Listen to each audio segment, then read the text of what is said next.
Good afternoon, everyone. I will call this regularly scheduled meeting of the Ways and Means Committee to order. I am Councilmember Abdi Warsame, Chair of the committee, and we are joined by Councilmember Fletcher, Councilmember Johnson, and Vice President Andrea Jenkins, and we have a quorum of the committee, therefore we can conduct our business. Today on the consent item, we have 15 items for consideration. The first item is a legal settlement claim by the City of Minneapolis against Alliance Steel for damage to fire department equipment. The second item is a legal settlement citation from the Minnesota Department of Labor and Industry, Occupational Safety and Health Division. The third item is a legal settlement claims of James Breen, John Gable, Donald Switzer, and Raymond Tomlinson. The fourth item is a legal settlement claim of Harold Collier. The fifth item is a grant from Minneapolis Downtown Improvement District to fund Downtown 100 and Focus 1824. The sixth item is appropriation resolution amendment for the acceptance of the prosecutorial services to crime victims grant for 2018 and 19. The seventh item is a contract amendment with Versacon Inc. for contract closeout on the Convention Center West Entrance Landscape Project. The eighth item is a contract amendment with Deloitte Consulting LLP for benefits consulting and actuarial services. The ninth item is an appointed position in the Health Department, Deputy Commissioner of Health. The 10th item is the Minnesota Department of Health grant for Minneapolis Youth Teen Sexual Health. The 11th item is a grant from Public Health Institute to address health and climate change in the city of Minneapolis. The 12th item is a contract amendment with Cohen and Partners for historic preservation, architectural, and landscape architectural design services for PV Plaza. The 13th item is a bid for East River Road Railroad Crossing Project. The 14th item is a bid for Broadway Street Northeast Reconstruction Project. The 15th item is a contract amendment with Phytorian Inc. for the Enterprise Resource Planning Programs, Finance, and Reporting Services. I'll move all items for approval. Do any of my colleagues have questions or items they would like to remove or discuss further?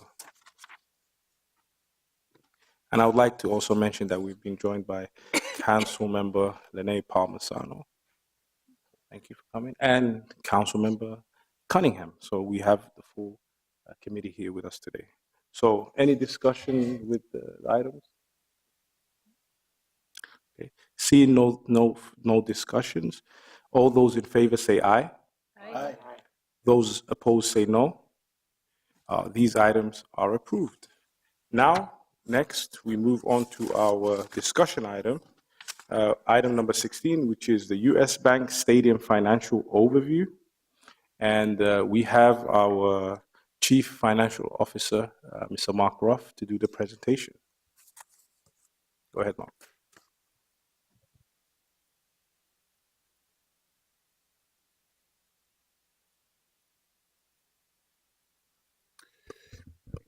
Mr. Chair, members of the committee, I'm Mark Ruff, the Chief Financial Officer. I also want to introduce a few other people in the room. First of all, from our staff, Mark Winkelhaeg in our development finance area. Mark has worked on the stadium issues since the inception and is our internal expert really on sales tax and the stadium. He's a great resource for the city as well. We're also very pleased to be joined by representatives of the Minnesota Sports Facilities Authority. We have Chair Mike Bekich, who has been a great partner with the city in the short time that he has been with the MSFA. We also have two key staff people, Jim Farstead, who's the acting executive director, and then Mary Fox-Drummond, who is the finance director for the MSFA. They're not a part of the presentation, but certainly they'd be more than willing to answer any questions that you have generally about the finances or any other kind of post-Super Bowl discussion that you as a committee want to raise.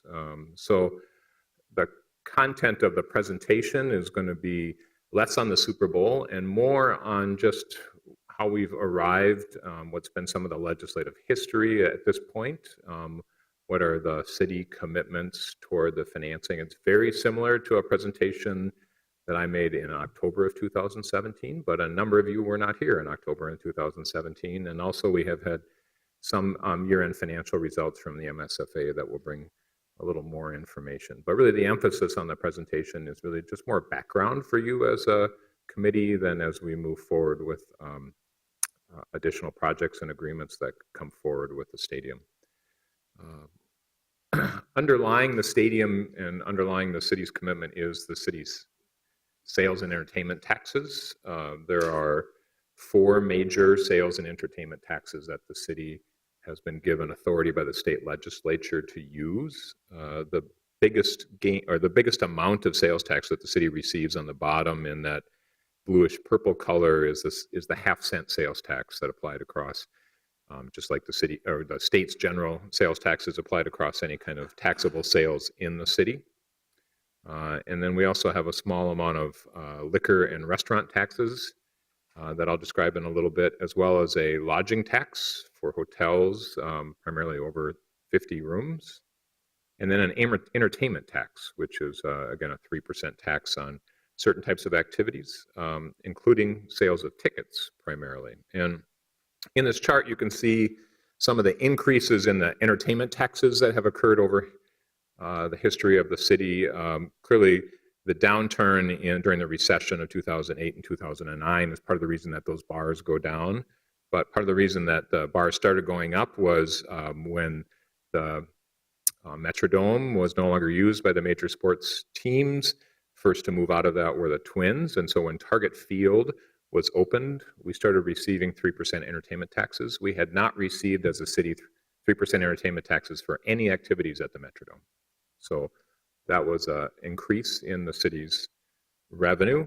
Then we had the Metrodome demolition and the time that then the Vikings moved out of the Metrodome into the University of Minnesota Stadium. And it was at that time we started collecting taxes for entertainment tax for the Vikings games. And then GB is not Green Bay. It actually stands for Garth Brooks. If you remember that there was a 10-day stand that Garth Brooks had at the Target Center, which was sold out, I think, for every show. And believe it or not, that made a major difference in our entertainment tax and our sales tax just for those events. So this is just to give you a sense then in terms of if nothing else, the elasticity of some of those payments. And then the last bump shown there was when US Bank Stadium opened. So obviously significantly more potential for spectators in US Bank Stadium than at the University of Minnesota facility. So there was a bump as well. And then our budget for 2017 was about $83.57 million. We don't have year-end numbers from the state yet, but based on our staff's projections, we'll be pretty close to what that overall combined 5 sales taxes are. So how do we break that down? I've described the different types already. The lodging tax is subject to a cap. And some of you may have heard about, unrelated to anything to the stadium, but more about the county shifting from a different type of transit tax that was part of this regional CTIB, the County Transportation Improvement Board. 1/4% sales tax went up to 0.5%.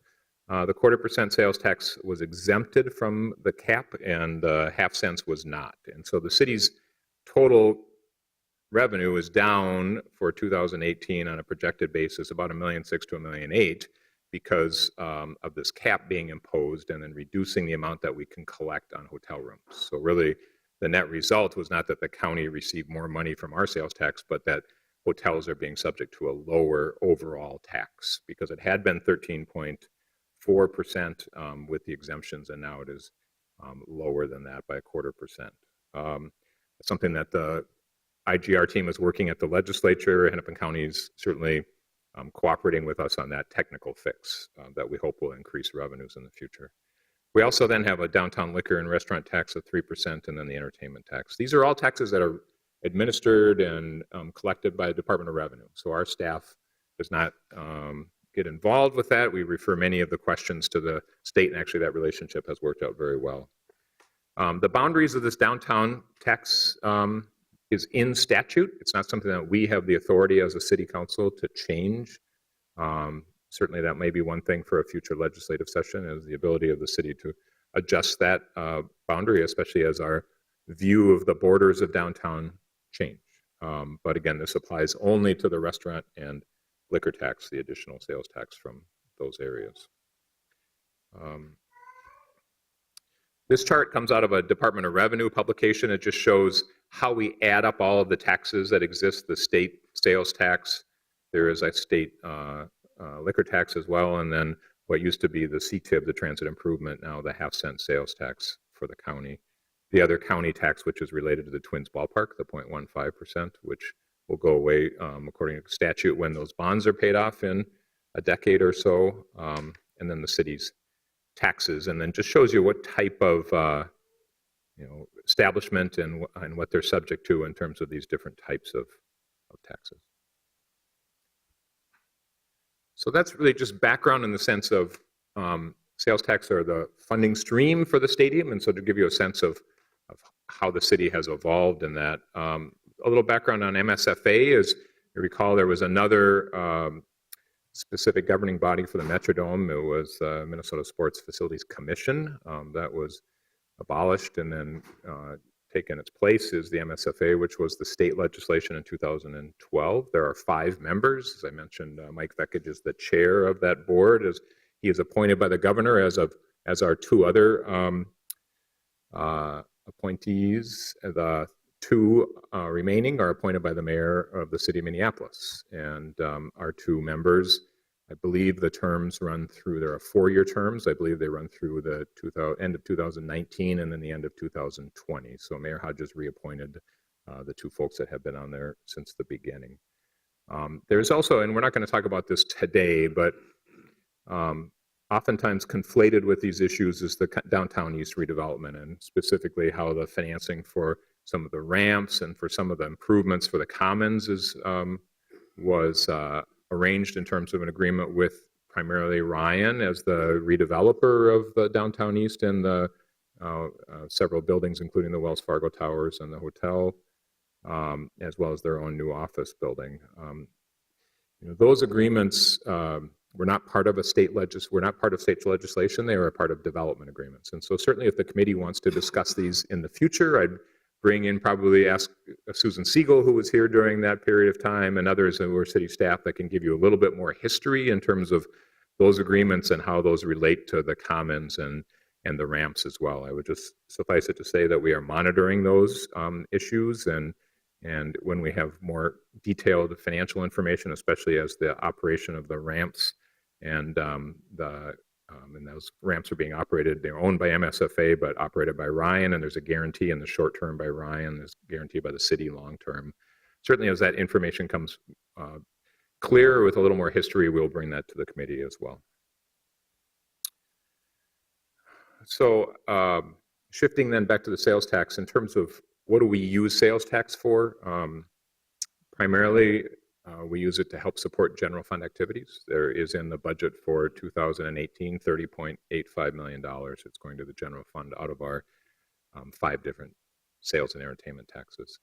We also use that sales tax to support debt, primarily the convention center debt, which will be paid off in late 2020, and then also the Target Center renovation debt. So our $74 million that we partnered with management company and with the Timberwolves is being paid primarily by sales and entertainment taxes. So what the original idea of the financing of the stadium was is that after the convention center debt was paid off, that money would be shifted then to paying the stadium. Okay.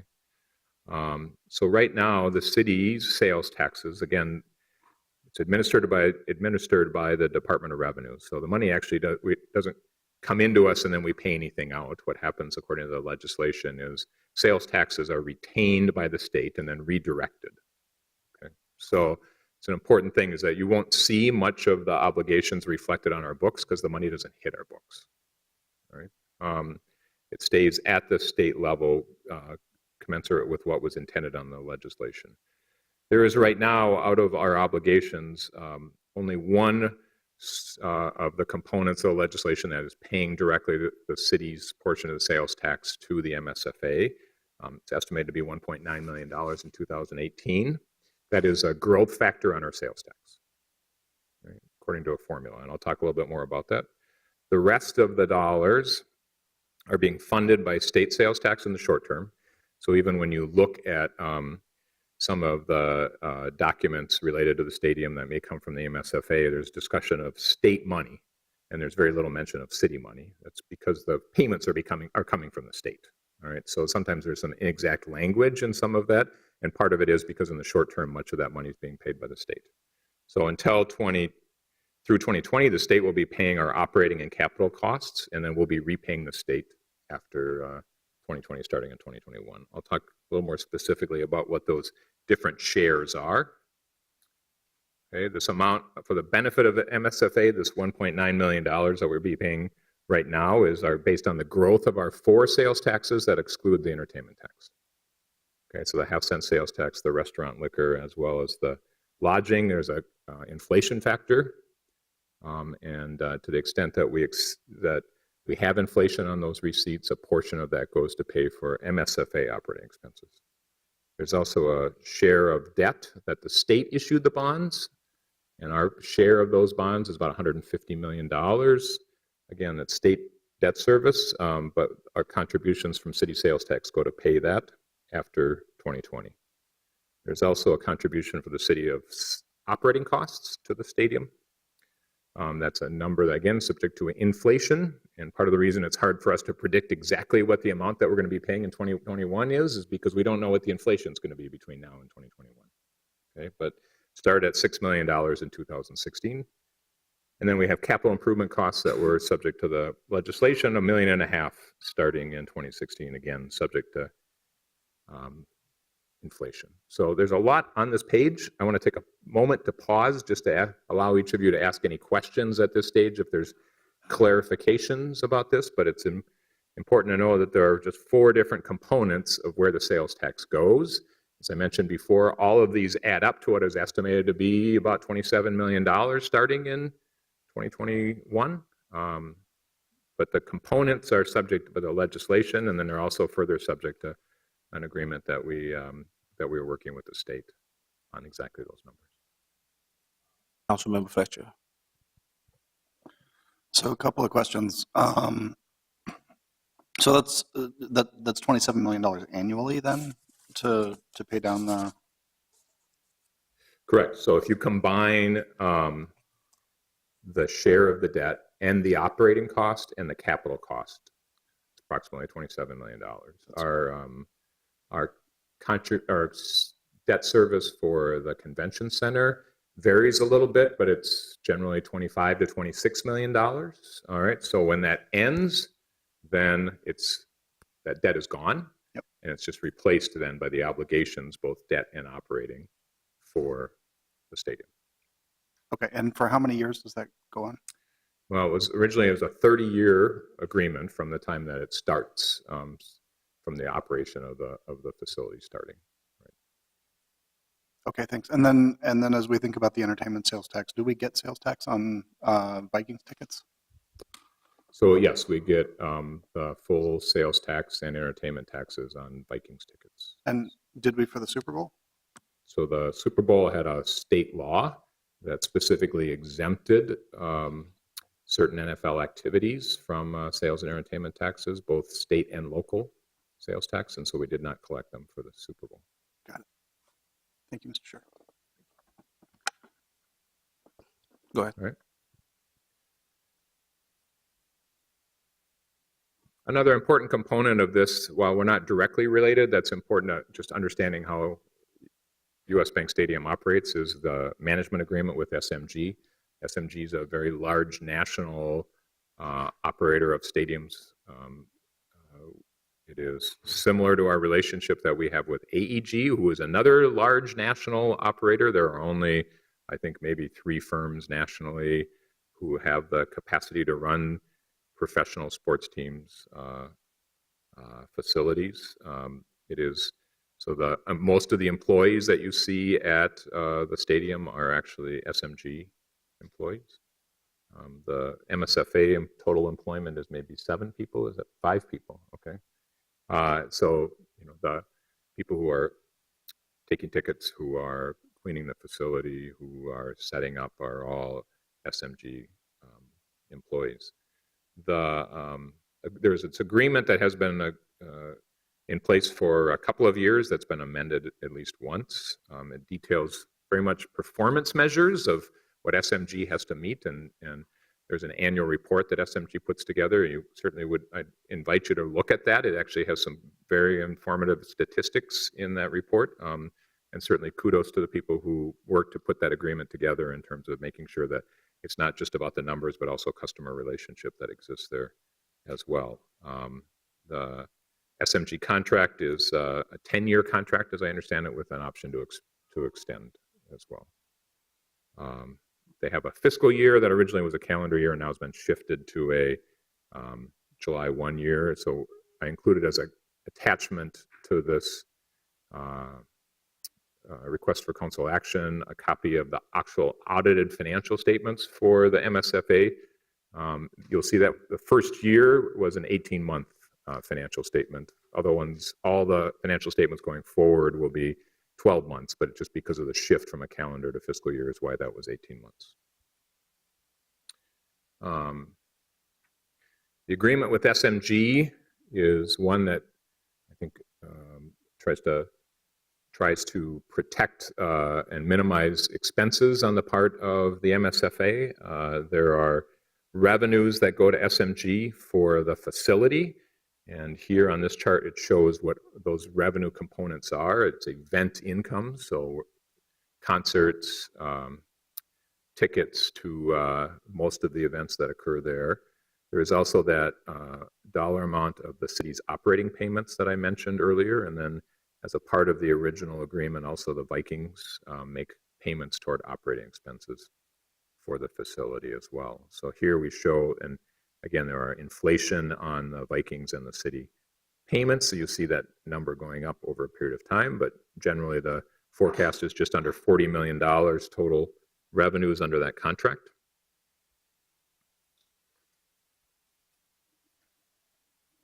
So that's to SMG.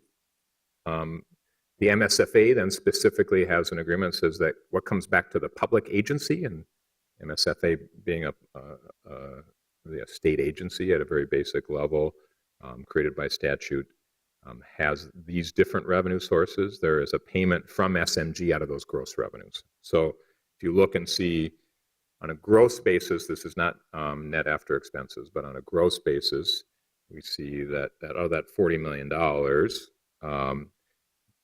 just about $8 million is expected to come directly to the Minnesota Sports Facilities Authority. There's also what's the other revenue of the authority. That's for the benefit, $1.9 million that I mentioned earlier. That's the direct payment from the city to the MSFA that started 3 years ago, and then some miscellaneous revenues on top of it. So the agreement with SMG is that to try to, again, minimize the exposure of the state body, was that SMG is required to make a payment, and it started out as $6.75 million per year, and that's inflated over a period of time as a minimum payment to the MSFA.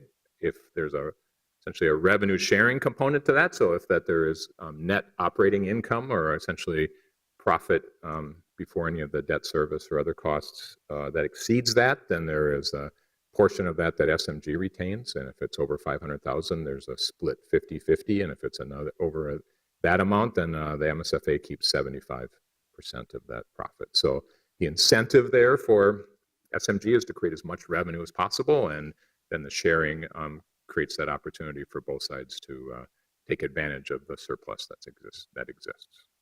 Okay. So the MSFA has its own operating expenses, has to pay its staff, it pays the insurance on the facility. Most of the maintenance and operating expenses are the SMG, but there are some costs associated with operating that agency. There is some rent that they pay for the space and their offices that are occupied in that area as well. Okay. You'll note at the title here, these are projections both on terms of what the expenses are going to be and then what the net revenues are going to be based on the forecasts that don't include Super Bowl expenses. There were some state mandated and other agreements that, at least in the budget of the MSFA, about $2.6 million in this fiscal year will be Super Bowl expenses. And so that's a contribution for that event that comes directly from the MSFA. So we expect that the net income that's forecasted here will actually be lower because of the Super Bowl. At this time, I'm not aware of what any Final Four commitments are, and maybe too early to tell exactly what the Final Four commitments are from the stadium as well. Just about done here, but I think the important components in terms of not just the operating, but the capital, because we know a big facility like that, just like our Target Center and our Convention Center, takes regular upkeep. It's not just possible to have a facility that doesn't need any maintenance over 10 or 15 years. And so there was some forethought in that process. There is a separate capital improvement account for the MSFA, and it has, again, a variety of sources, one being the Vikings are contributing $1.5 million inflated over time. The city has its portion of sales tax that also is going for capital improvements. And then part of the surplus that I mentioned earlier that's forecasted is also going to be, according to the MSFA budgets, transferred to the capital account. So that there is, and here you can see over time that transfer is smaller in 17 and 18. I think that's largely because of the Super Bowl expenses, but in future years forecasted to be overall about $8 million to help with improvements to that facility. And there's very detailed language in the SMG contract about what is an improvement that's necessary for SMG to be taking care of, more maintenance costs. I think here these capital improvements we're talking about are, system improvements, something that happened in construction that they didn't feel like they designed properly and would like to redesign. And so those are the MSFA kind of responsibilities that this fund would be used for. There is a capital improvement plan that MSFA staff has said they are in the midst of updating at this point in time. So the last thing I'll just leave you with is where are the balances for cash right now with MSFA? First of all, in that operating account, just over $6 million as of the beginning of their fiscal year in 17. The capital reserve had about $4 million. And then there's a separate small concession reserve, which is subject to a whole bunch of other agreements that probably aren't worth going through in detail today, but certainly that's a significant part of the operation. SMG is the overall operator, but Airmark, right, is the vendor who operates the concessions as well. And so there are always these complicated contractual relationships. SMG's revenues all flow up, or Airmark's revenues all flow up through that SMG contract. So with that, Mr. Chair, it may be more detail than you really wanted on the operations, but I think part of the overall summary here is that we treat MSFA as a partner with the city. We've had very good relationships with the staff. We work regularly with the 2 commissioners who are appointed by the mayor. That's something that we would hopefully that will be continuing over time, because we do have many of these events and many of the public safety operations which are so integral to the operations of that facility.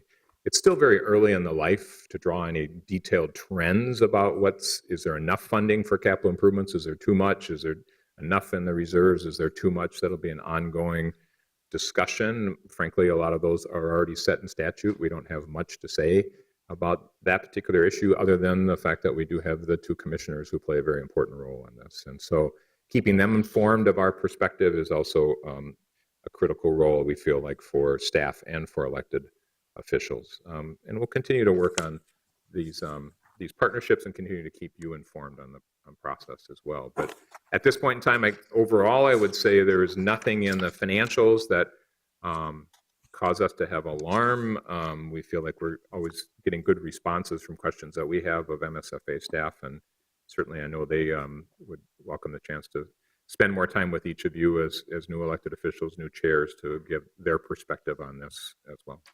All right, thank you very much, Mark. Any questions? Councilmember Cunningham. Thank you, Mr. Chair. I wanted to ask about the SMG contract itself. I know it's a 10-year contract. Is there anything in there around local hire or making sure that there's any sort of specific benefits to the community?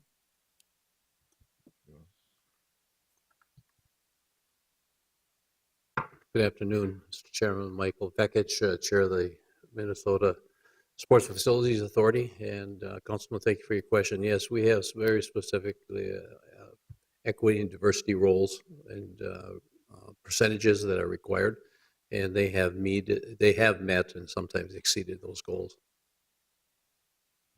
Great, thank you so much. Any other questions?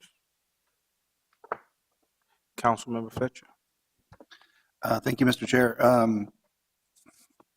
You mentioned that the income was expected to go down as a result of arrangements for the Super Bowl. And I'm just curious if that's what we should typically expect for large events, that MSFA's income will be reduced by its contribution to these large events. Is that typically how that would play out, or is that special to this event? I'll answer that from my perspective, and certainly, again, would encourage MSFA to give their perspective on this. It's not very many events like the Super Bowl where you actually get the state legislature stepping in and saying, here's what you should or shouldn't be doing, local governments or other state agencies. So I would not expect the state legislature to step in and provide that guidance. I would expect, just like what we do with our convention center and others, that there may be times where, to attract a major development, that there will be a write-down in rent. Again, what's happening with the Final Four is still under discussion, but of the magnitude of what we're talking about, I think would be very unusual. So certainly, again, would invite MSFA to address that. Mr. Chairman and members, good question. Two things here. The amount of revenues that come in from the city and state will continue, so we don't have to concern about that. The SMG contract has a guarantee of $6.75 million plus a 2% annual adjustment. So therefore, we'll see our revenues to be about the same, irregardless of the Super Bowl. Thank you. Councilmember Cunningham. Thank you, Mr. Chair. I just wanted to just clarify, we had talked about that this event was exempt, and so I wanted to see if that was, if we expect that to be consistent for major events like the Super Bowl. Mr. Chair, Councilmember Cunningham, there aren't many events that require the kind of detailed bid that the Super Bowl did several years ago. There are discussions about, for example, the city of Minneapolis hosting one or more of the World Cup soccer matches, and whether FIFA or another large organization would ask for that same kind of arrangement is yet to be seen. But that's the only kind of level that I could see of those major events that, again, would demand that. And that's because they can create a competitive marketplace, and whether we like it or not, if we want to be a part of those major events, that's part of at least the current competitive environment. Great, thank you so much. Thank you, Councilmember. Any other questions? Councilmember Fletcher. So I appreciate this overview, and I appreciate that it's not going to touch on the sort of economic development and the actual impacts of the Super Bowl here, because obviously you probably haven't had time to see those numbers come in yet, I would imagine. But I am curious about timeline of just on what timeline will we see those numbers come in? When do we get reports from the state on tax revenue? When do we get reports on sort of, the economic impact, so we can start adding that onto the sort of baseline understanding of the stadium operations? Sure. Mr. Chair, Councilmember Fletcher, specific to the city's sales tax, which I think is what you're asking in terms of that's where our main benefit that we're going to see as a city of the increased activity. There is typically at least a 6 to 7 week lag between the end of the month and when we actually get receipts from the state. So that would say then that by the third week of April, we would at least be able to tell you how did February 2018 perform compared to February of 2017 or even previous years. And if we've looked at other cities, that's typically how they've measured those impacts, is just compared to other years. I think many of the media reports have acknowledged that that in the size of a Twin Cities metropolitan economy, measuring what are the drivers of better or worse is a very difficult thing to do. So what we control, the sales tax is one that we can control, and we also know what the revenues are from the host committee, and we had some change orders on the host committee, which increased some of the revenues associated with our increased expenses. And so certainly we will provide a report within a couple of months to the city council that is on a preliminary basis. And that's probably the most we're going to be able to do at this point in time for the council. In terms of the larger economic activity, I don't know if the state or anyone else is embarking on retaining a firm to do some of that measurement. The city doesn't have plans to at this point in time. It's not in our budget, but certainly if that's something that you're interested in, we could follow up. I think the firm that the host committee used and that Mark Winkelhaeg worked with, and that's been in the media, is this Rockport. We felt pretty good about Rockport's work, and they were very experienced, and so that opportunity exists if you would like to hire them as a council to do some of this looking back kind of work. But I would say generally it's going to be an inexact science, but we will do the best we can in terms of reporting. All right, thank you. Any other questions? Thank you to Mark Ruff for this great presentation. I know he put it together in a very short time. And thank you to the MSFA members for coming, spending their time with us. Thank you very much. And I hope that the committee got a better understanding about the work of MSFA as well as the financing with the US Bank Stadium. And also what we wanted to give this presentation to the public as well, to make sure that our constituents were also aware of what was going on around the stadium. So thank you very much to everyone. And I will make a motion to receive and file the overview of the city sales and entertainment taxes and a summary of the annual financial report for US Bank Stadium. So thank you. Second? All right. Any further discussion? Seeing no discussion, all those in favor say aye. Aye. Those opposed say no. This item has been approved. Thank you very much. And having concluded the committee's business, this meeting is adjourned.